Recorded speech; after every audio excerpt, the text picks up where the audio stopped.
Hey, what's going on guys? My name is Silent Core and today I've got some more early Battlefield 1 gameplay. In this video I'm going to be showing off the heavy tank, and this thing is an absolute beast. You can literally drive through walls and even drive through buildings with this thing.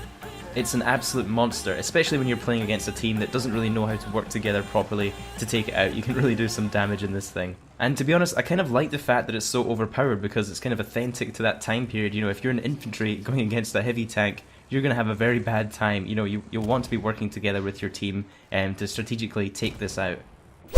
So first of all, the way vehicles work in Battlefield 1 is a little bit different from the last few Battlefield games. So you'll actually have a specific tank class. So as you'll see, when you spawn in a tank through the map menu, I'm spawning straight in the heavy tank. I'm actually not spawning in as an assault or a medic or your typical classes. You'll have a specific tank class that you're going to spawn in as.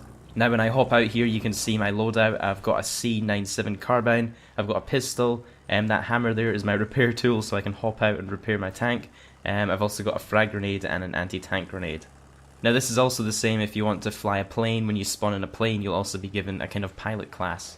Another pretty cool addition to Battlefield 1 is that you can actually repair the tank while you're inside of it. You know, traditionally in Battlefield games you'd have to hop out of it and repair it on the outside, making yourself quite vulnerable. But in this game you can actually just hold X and that will repair it while you're inside of the tank. I believe it's a little bit slower repairing it inside than if you were to do it outside, but it's still a great way to, you know, not leave yourself vulnerable or at risk. While you're repairing within the tank also won't be able to move, it'll be immobile, and I believe if you're attacked or take any damage while you're repairing it, it will actually reset that repair. You'll have a little circle that you'll need to wait to complete before it does the full repair.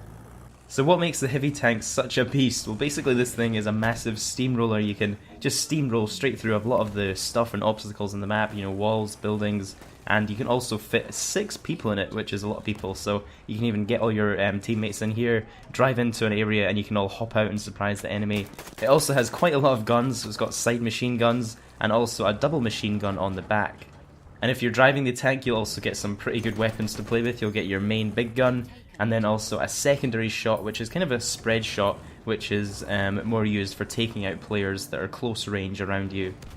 And you also get a few extra tank abilities, so you get a smoke screen to give yourself cover. So the smoke basically kind of emits from the side of the tank, and you can do this while you're moving. And you also have the ability to drop landmines behind you, which is pretty cool. So that's how you get yourself a heavy tank in Battlefield 1. There's quite a few other vehicles in the game. There's the light tank, the heavy tank, the land ship.